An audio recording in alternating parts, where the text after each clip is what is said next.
Most South African entrepreneurs don't fail from a lack of ideas. David White calls the real killer entrepreneurial time poverty, and he spent 3 decades building the systems meant to cure it. David White grew up here on the KwaZulu-Natal coast before spending 8 years at Shell and then, in the mid-1990s, founding DRG, a company he took from standing start to a JSE listing within 2 years.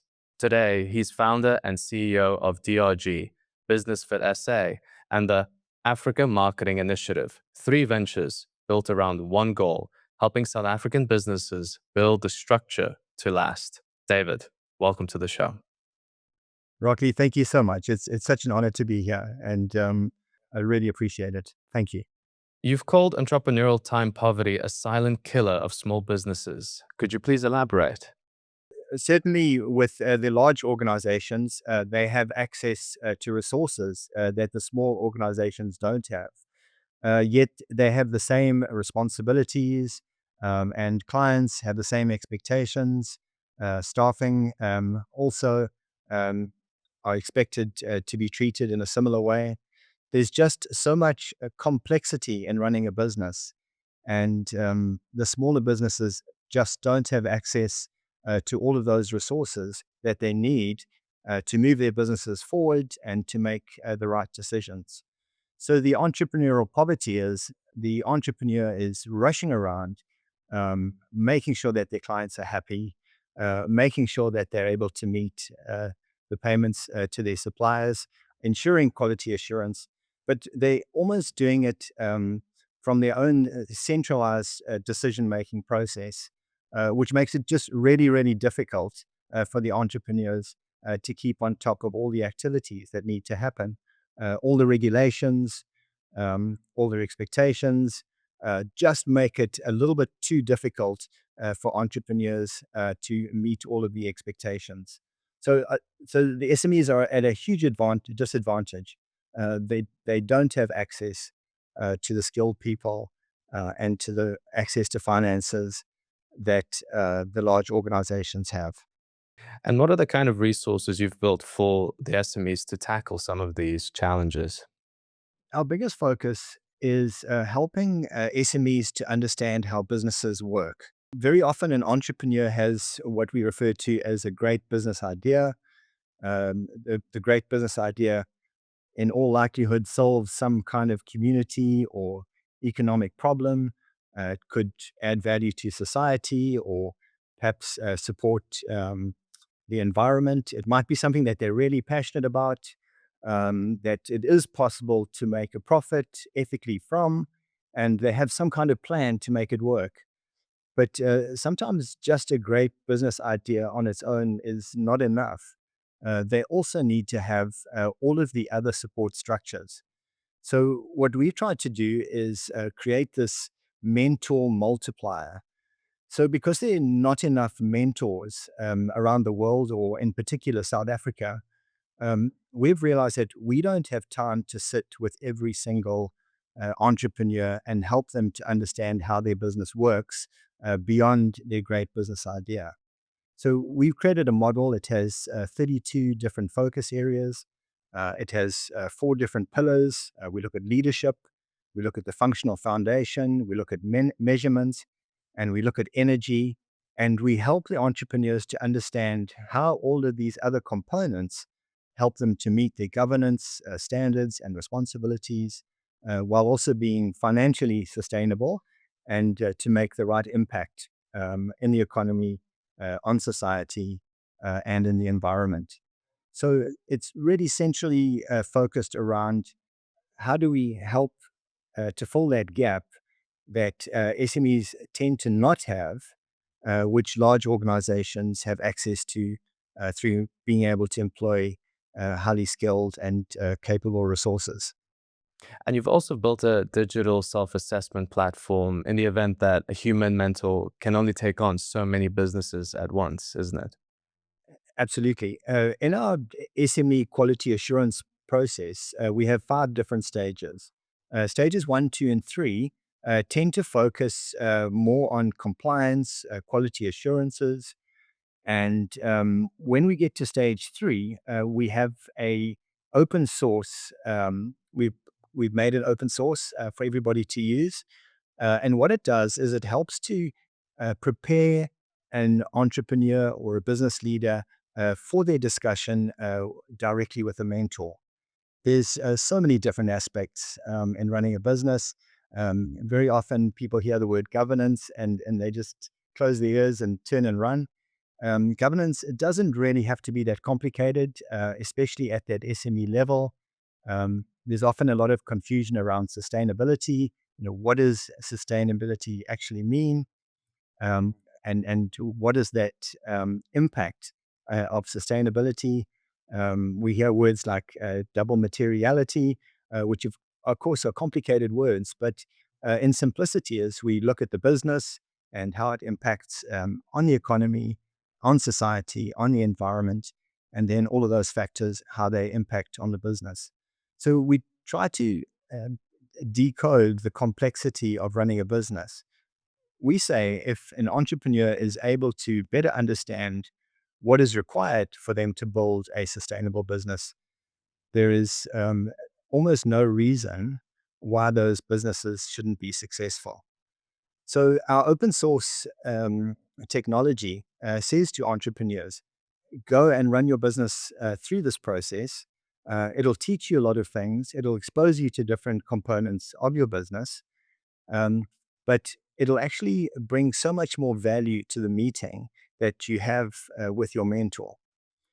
So we have a saying that says, the more you bring to a meeting, the more you'll get from it.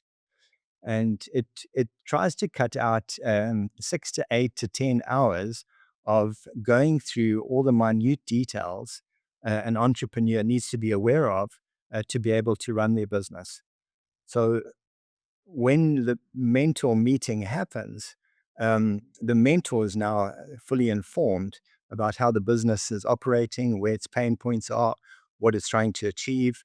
And that discussion suddenly is able to be energized and to really focus on how do we move each one of those businesses forward. So it came about during COVID, and it was all about, gosh, in South Africa, we probably have 12 million um, entrepreneurs and SMEs to mentor. There's no way that the current mentoring companies in South Africa have enough capacity to do all that training.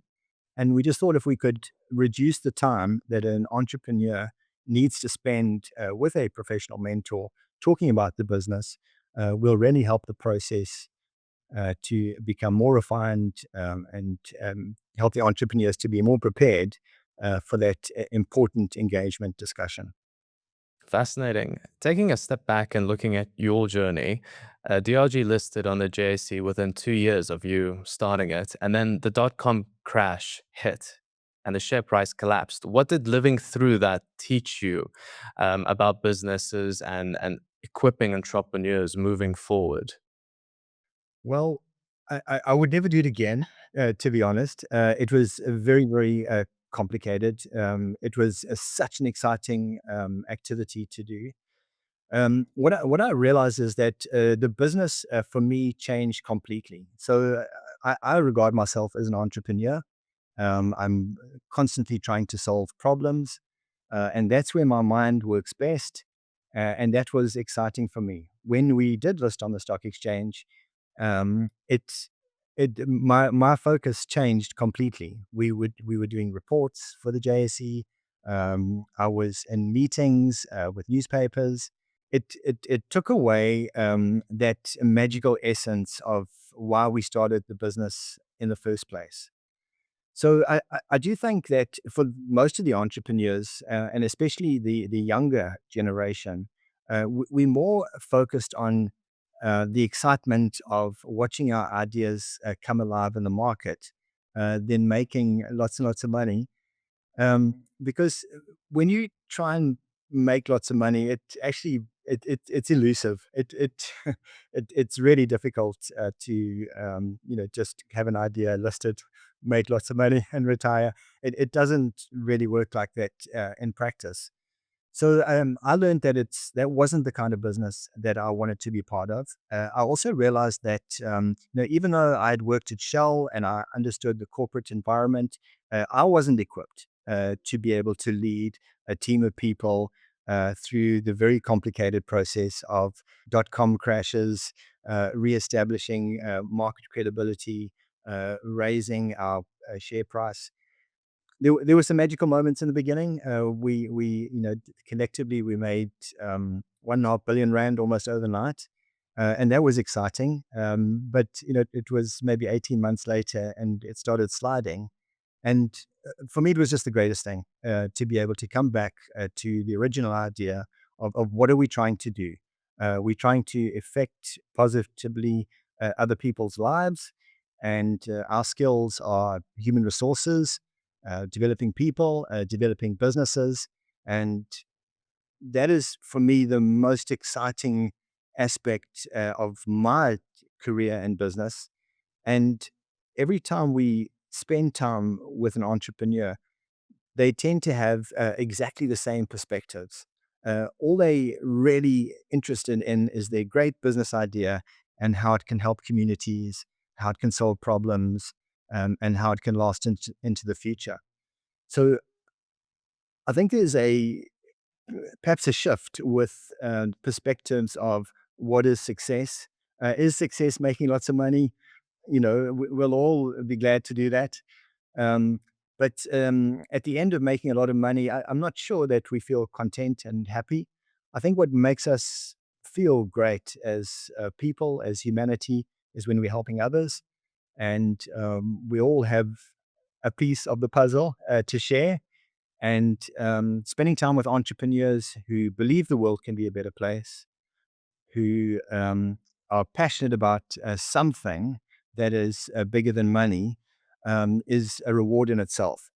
So I, I think the listing of DRG in those early days with some other companies was very exciting. It was a wonderful learning curve, but enough so to be able to recognize it's a really complicated process and it really should be left for other professionals to guide. I'm sure. You've written in the past that the B-BBEE Act pushes larger companies to put 3% of after tax profit and 30% of their supply chain spend towards small businesses. And you've called that combination, quote, a success formula. Are you seeing it working in the market? So DRG, in fact, was one of the first SANAS accredited B verification companies in South Africa. We were one of the first 11. We had a subsidiary called DRG CIA. So I did immerse my mind in the B Act in some detail.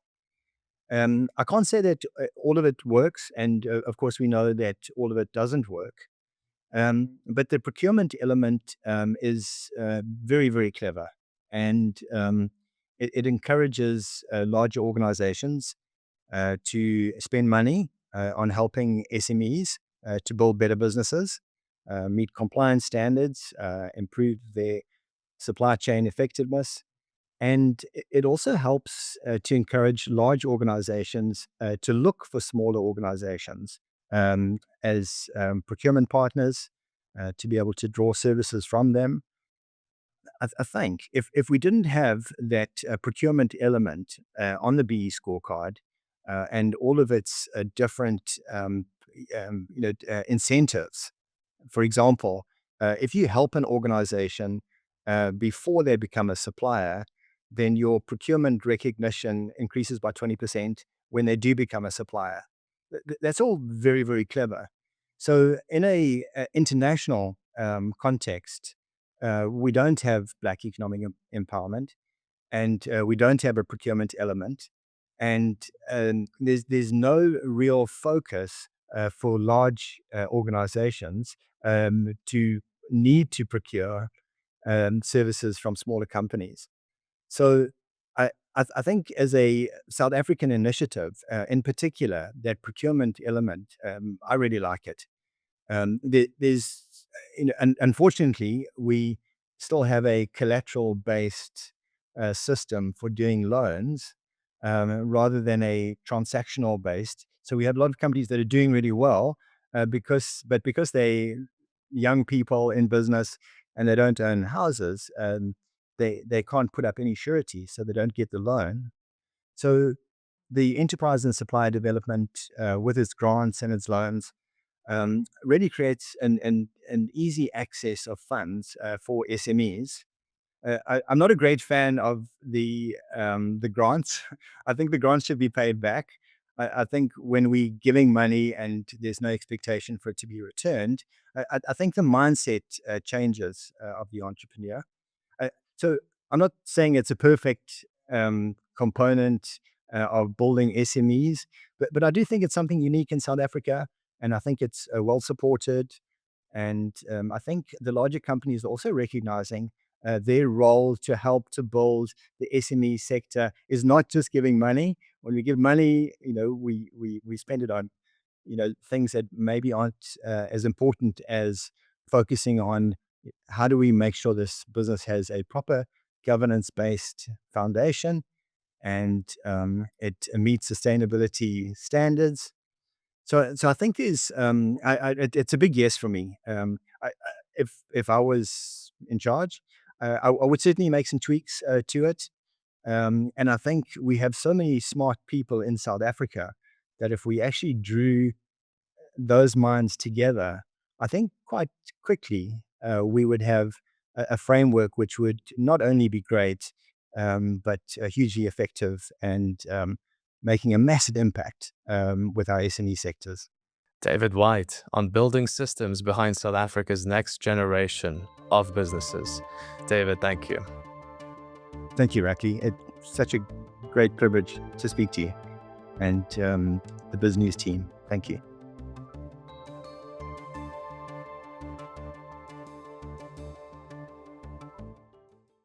Start your day a step ahead.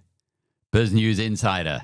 It delivers the business stories that matter every morning straight to your inbox, sharp, fast, and free. Subscribe now.